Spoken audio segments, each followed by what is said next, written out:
Hi, everyone. I'm Elaine Quijano. President Trump is now the third president in U.S. history to be impeached.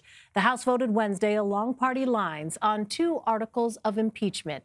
230 lawmakers were in favor of the first. 197 were not. 229 voted for the second. 198 were opposed. Congresswoman Tulsi Gabbard was the only lawmaker to vote present on both counts. The charges were abuse of power and obstruction of Congress. There was nearly 11 hours of debate about those articles. Several Democratic lawmakers described the day as solemn and sad, but said the president left them no choice. When you see something that is not right, not just, not fair, you have a moral obligation to say something, to do something. Our children and their children will ask us, what did you do? What did you say? For some, this vote may be hard, but we have a mission and a mandate to be on the right side of history. As a reminder, the charges stem from the president's actions toward Ukraine. Democrats say the president withheld military aid as a way to pressure the Ukrainian government to investigate his political rival, Joe Biden. Today, House Republicans continually refuted those claims. Those now who say removing President Trump would protect the integrity of our democracy have it backwards. By removing a duly elected president on empty articles of impeachment, Congress will erode the public trust in our system of government. The inquiry launched in September after an anonymous whistleblower raised concerns about a July 25th phone call between President Trump and the leader of Ukraine. House Speaker Nancy Pelosi was originally reluctant to launch the investigation. Now the next steps fall on her shoulders again. Tonight, Pelosi would not say when she would send the articles of impeachment over to the Senate. We will make our decision as to when we're going to send it when we see what they're doing on the Senate side, but that's a decision that we will make jointly. I said we're not sending it tonight because it's difficult to determine who the managers would be until we see the arena in which we will be participating. That's all I said. Right as the historic vote was happening, President Trump decided to give himself the floor. He appeared at a re-election rally in the aptly named Battle Creek, Michigan. As the votes flooded in, Mr. Trump told the crowd the fight is far from over. It doesn't really feel like we're being impeached. The country is doing better than ever before. We did nothing wrong. We did nothing wrong. And we have tremendous support in the Republican Party like we've never had before. Nobody's ever had this kind of support. Let's bring in our panel right now. Paula Reid, Siobhan Hughes, Rebecca Roiphe, and Molly Hooper. Paula is a CBS News White House correspondent. Siobhan is a Capitol Hill reporter for the Wall Street Journal. Rebecca is a CBSN legal contributor. She's also a former assistant district attorney for the New York County District Attorney's Office. And Molly is a CBSN political contributor. Welcome to all of you. Siobhan, I want to start with you and what we just heard from House Speaker Nancy Pelosi. It appeared to my ears that she was leaving open the possibility of not sending these articles of impeachment over to the Senate until she has more clarity, is sort of how she described it, on what the Senate trial will look like. Is that what you heard? I heard the same major news that you heard. Nancy Pelosi said that she couldn't possibly name managers until she saw what the Senate process was going to look like. Senators Schumer and McConnell have not yet met to settle that. Nancy Pelosi, in other words, is putting Mitch McConnell, at least attempting to, in a vice, essentially saying those articles cannot be sent over until she knows what McConnell is going to do, and furthermore, until she knows it's going to be fair. Someone who knows the process told me that until managers are named, articles can't be sent up because technically there is no manager to present the charges and say, I would like a trial.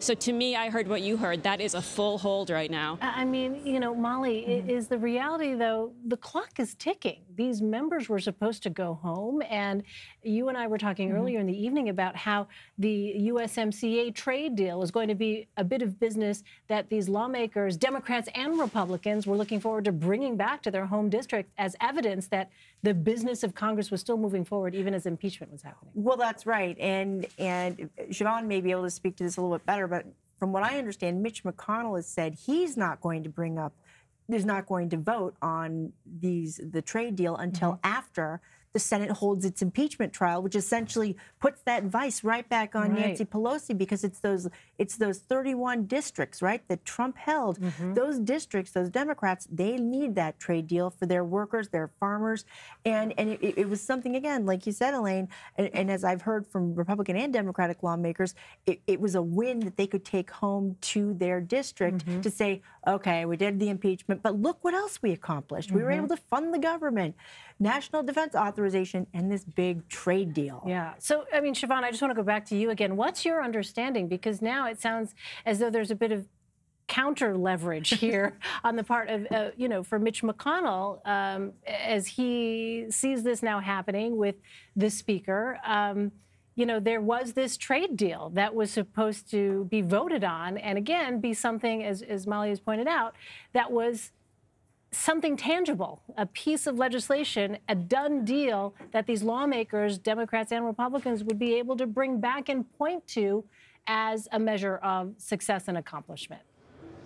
So, to me, this is almost shaping up as a game of chicken, because that trade deal is due to be passed in the House tomorrow. And so Nancy Pelosi can confidently say that she passed a trade deal and it's on you, Mitch McConnell. And then you could see a bit of a blame game ensuing. Although for the Republicans' part, they say, you know what, we don't want to impeach the president anyway, so fine by us if you don't send those articles up.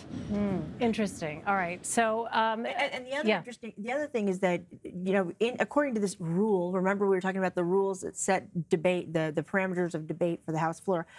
It also addresses that essentially after any article of impeachment is adopted, the speaker has as much time as she wants to appoint and authorize managers for the impeachment trial. So, she doesn't even have to do it necessarily this year. She could do it when Congress comes back in January. Interesting. And perhaps that does happen, because it sounds like if you listen to Mitch McConnell and Chuck Schumer, they're talking past each other and they need to talk to each other. Yeah. Also, Mitch McConnell needs to take the temperature of Republican senators to find out how aggressive they are willing to get with calling witnesses, because if 4 Republicans say, hey, I think we need to hear from John Bolton, then maybe this becomes a little bit more fair for Democrats. All right. So meanwhile, Paula, it was quite the split-screen moment this evening as the president was in Michigan speaking at a rally as the House was voting to impeach him. What was the president's message to supporters tonight?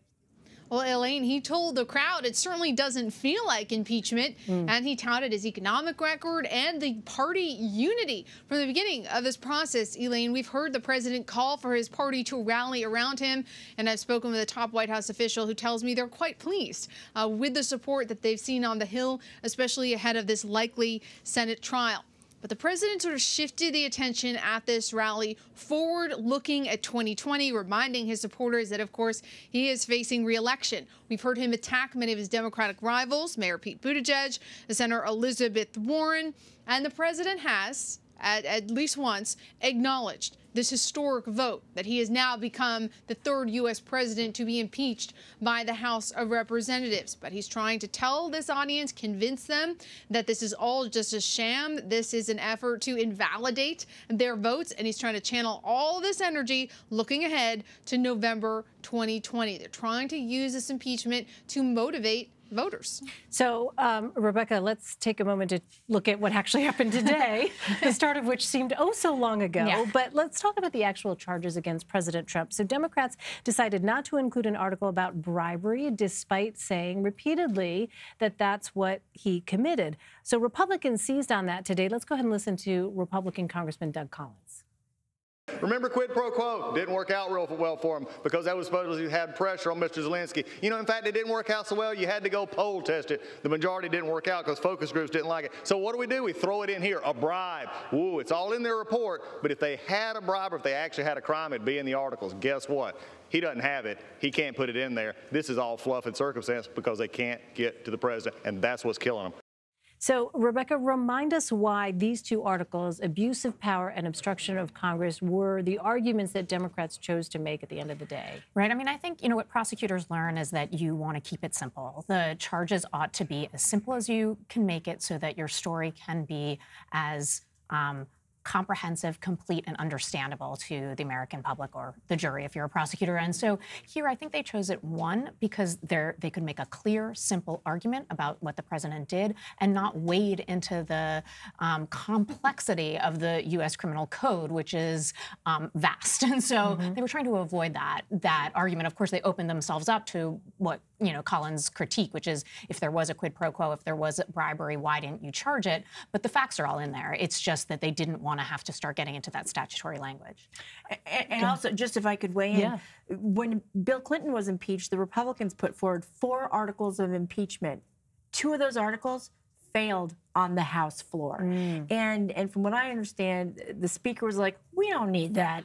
We don't need obstruction of justice due to the Mueller report. We don't need that to go down. Like Rebecca was saying, keep it simple. These are the articles that our moderate members or national security background members spoke up on, the ones that'll probably get the most support. Let's move forward with that. Also, it gave them the sort of originalist, the weight of originalism, which is this is what their experts said. This is why we had impeachment. This is what their intention was. This is what the founders' intention was. This was the very concern that they had. They used the same language that they could then have their experts quote. And so that made it all sort of at least make sense to the extent that people were listening to that legal argument. Paula, I know that you spoke to a top White House official today involved in the Senate impeachment defense team. What did you learn about preparation so far? I've learned that the White House continues to work with the GOP leaders on a strategy for this likely trial. I am told that the president has still not selected the team that will represent him in a likely trial. It is expected that the White House counsel will be one member of that team, but it's likely not just going to be one person. We're told that the president likes the idea of assembling a group of people to present for him and advocate for him in this process. It's unclear if we'll get those final names this week, but I am told by a top White House official that the president's defense team, they are ready to defend him however and whenever those articles arrive in the Senate. All right. So, Rebecca, when we're discussing witnesses for this trial, the president has repeatedly demanded that the whistleblower appear. And today during the vote, we saw some Republicans argue that Mr. Trump has been denied his 6th Amendment right, allowing the, quote, defendant to face his accuser. But remind us of the sort of parallel. Does that really apply in this situation? So 2 issues. First, it doesn't apply in this situation because the Constitution clearly says that the 6th Amendment applies to only criminal proceedings and that impeachment is not a criminal proceeding. That said, the 6th Amendment does set out some broad parameters about what's fair in a proceeding in which there are serious consequences. So it's not an absurd argument from that perspective, but even from that perspective, the whistleblower is not really a witness against the president. The whistleblower reported firsthand knowledge, and as Republicans like to say, it was all hearsay. So we've now seen and heard from witnesses who had firsthand evidence to give. So those are the witnesses against him. This whistleblower is like a 911 caller. It's not. It's not the person. It's not the person. It's not the witness. It isn't the witness. Nobody has called the whistleblower or suggested that what the whistleblower said is his credibility is at issue, because that's what that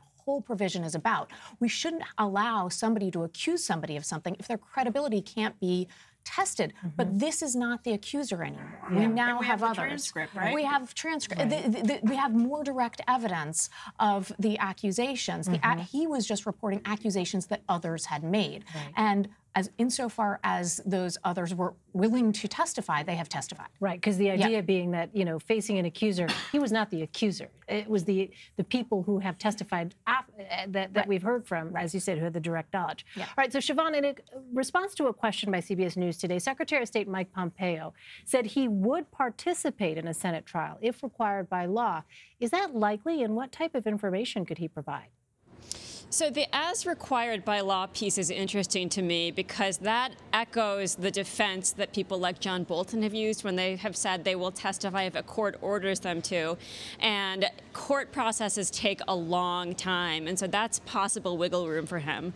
As far as what Mike Pompeo could offer, you remember that Gordon Sondland, the U.S. ambassador to the European Union, had said everybody was looped in, everybody knew, and one of those people he meant was Mike Pompeo. In fact, he talked about having sent an email to Mike Pompeo about an effort to get Ukraine to announce investigations in exchange for that White House meeting. We know that Mike Pompeo was on the July 25th call. We know that it was his office that was appealed to when there was an effort to try to defend Marie Yovanovitch from the pressure campaign that she was under. And so he was in the middle of a whole set of events and could offer quite a bit. Paula, this all comes, of course, ahead of 2020. What is the mood right now at the White House? Well, publicly, Elaine, the president's inner circle insists that the president's mood is fine, that their moods are fine, that everything is fine. But behind the scenes, sources tell CBS News the president is concerned about his legacy and the toll this has taken on his family.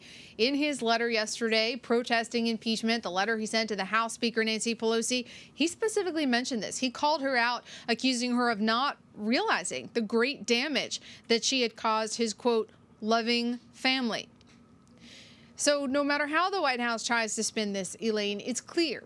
For the president, this is personal, and someone who is quite fixated on his legacy, on his place in history. This is frustrating to him because now one of the first things that folks learn about President Trump in history classes will be that he is one of three, at least as of now, he is one of three U.S. presidents to have been impeached by the House of Representatives.